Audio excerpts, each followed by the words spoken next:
Hi viewers, welcome to Tamil star kid channel. இங்கே நம்ம என்ன பார்க்க போகிறோம் அப்படின்னா, அதாவது குழந்தை, அதாவது இந்த காலத்தில் வந்து கல்யாணம் ஆகி குழந்தை பெற்றுக்கிறது, ஒரு குழந்தை பெற்றுக்கிறதே பெரிய விஷயமா இருக்குது.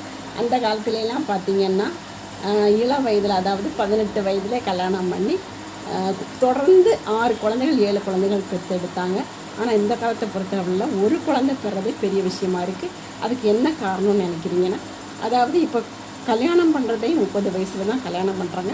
எதனால் அப்படின்னா, பெண்களாக இருக்கட்டும் ஆண்களாக இருக்கட்டும், நம்மளோட வாழ்க்கையில் வந்து நிறைய விஷயங்கள் அச்சீவ் பண்ணிட்டு பிறகு தான் கல்யாணம் பண்ணணும் அப்படிங்கிற ஒரு தவறான எண்ணத்தை உருவாக்கியிருக்கோம்.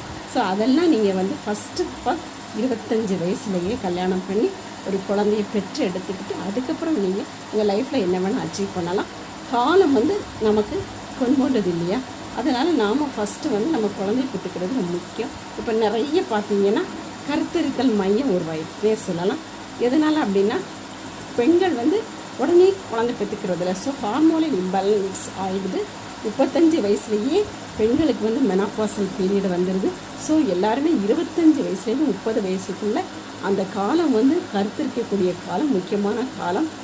நிறைய ஓவரியில் வந்து ஓவம் வந்து நிறைய உருவாக வாய்ப்பு இருக்குது. கரு முட்டைகள் வந்து நல்ல ஒரு இயற்கையான கருமுட்டைகள் உருவாகலாம்.